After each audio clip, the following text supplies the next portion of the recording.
नमस्कार संयुक्ता चैनल को स्वागत। आज आम बनैबा भेंडी पिठो भजा। प्रथमे आर मुंडी को काटिवा, भेंडीर मुंडी आउ लांज को काटिवा एपरि भाव। तापरे कण भेंडी को खंड खंड करिबा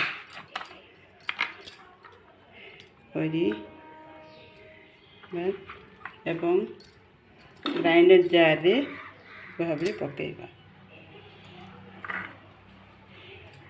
ग्राइंडर जार रे भाव पकेबा। गोटे कंचा लंका भेंडी को देखिकी गोटे कंचा लंका पकेबे एवं ग्राइंडिंग करिवे। भेंडी ग्राइंडिंग हो गला परे एपरि भाव देखा जिवो। एपरि भाव देखा जिवो। तापरे आमी चाउल बतुरै छिबा, सेथिरे चाउल रे जीरा जीरा कंचा लंका नून हलदी गुंड पकई ग्राइंडिंग करी दबा। तापरे ए दुईटा अल्प परिमाण रे पिठौ एवं भेंडी बटा को बाटी दबा। वर्तमान गोटे पेन बसैबा, सेथिरे तेल पकाइबा। देखिए तेल पकाइबा।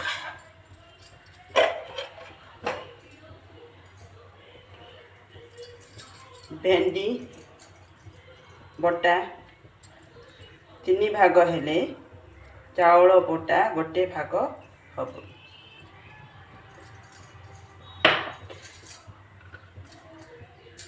एथिरे प्याज पकेले हम, किंतु मु आज शनिवार से मु प्याज पकाऊ नहीं, मेसिया पत्र पकई फ्राए करी। तेल वर्तमान गरम हो गला।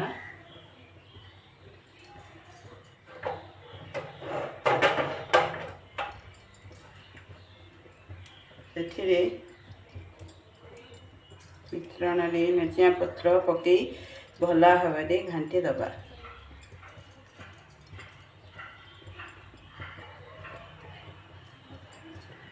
गला हला परी गारी भाया छोट छोट आकार रे पकेइबा।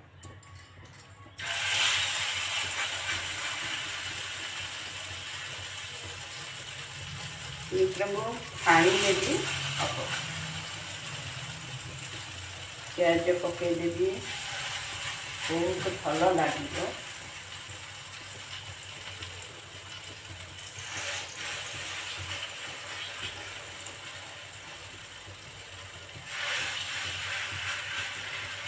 लो आंच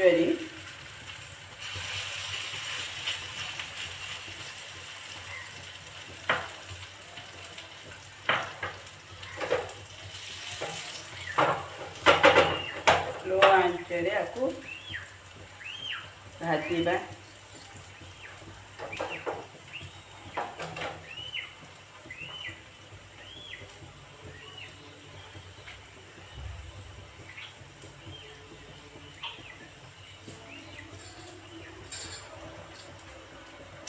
सेपटे भात बसी।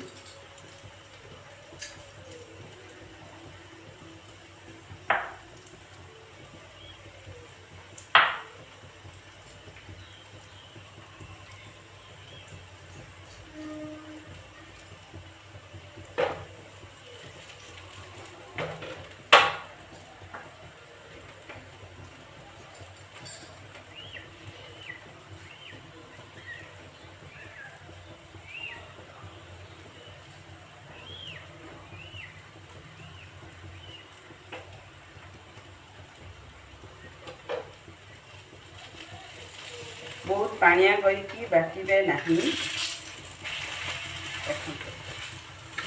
यहीपरि भाव पलटाई देवा। ପାଣିଆ କଲେ ଉଲ୍ଟିବ ନାହିଁ। ପିଠଉକୁ ମୋଟା ରଖିବେ।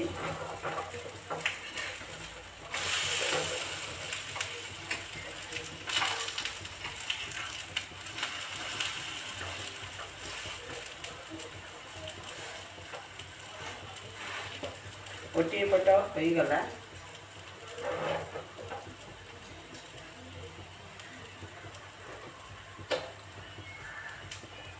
आर पट देखिए।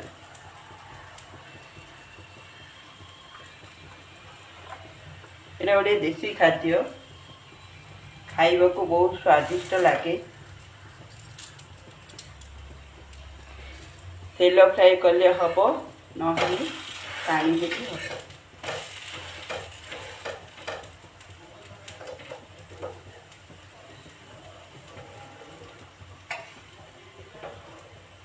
भात सांगे खाइले हम खाली पेटे भी स्नैक्स आकार में खाई पारि।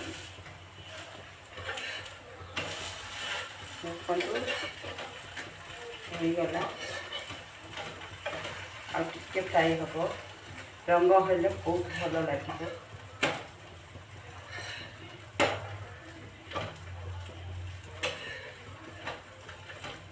एपरी भात रंग हबार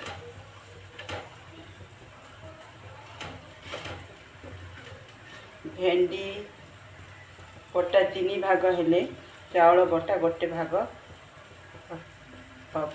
हेले भल। भेंडीर क्वांटिटी अधिक रहिबा उचित।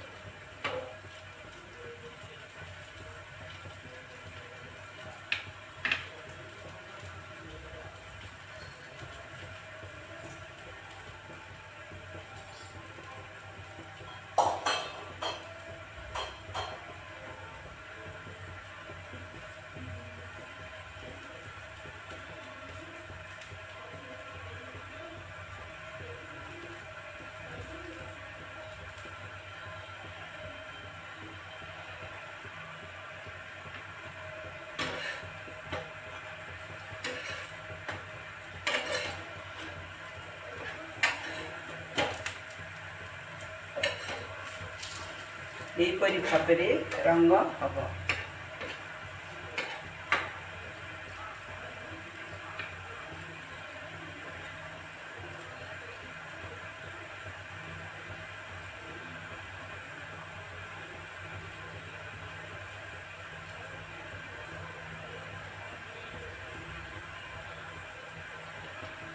रंग हेले टेस्टी लगे।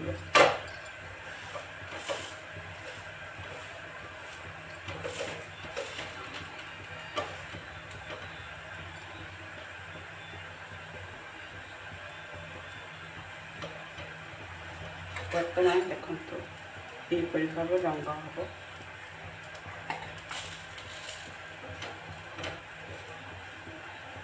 देसी पिठौ भेंडी पिठौ भजा बर्तमान हो गला।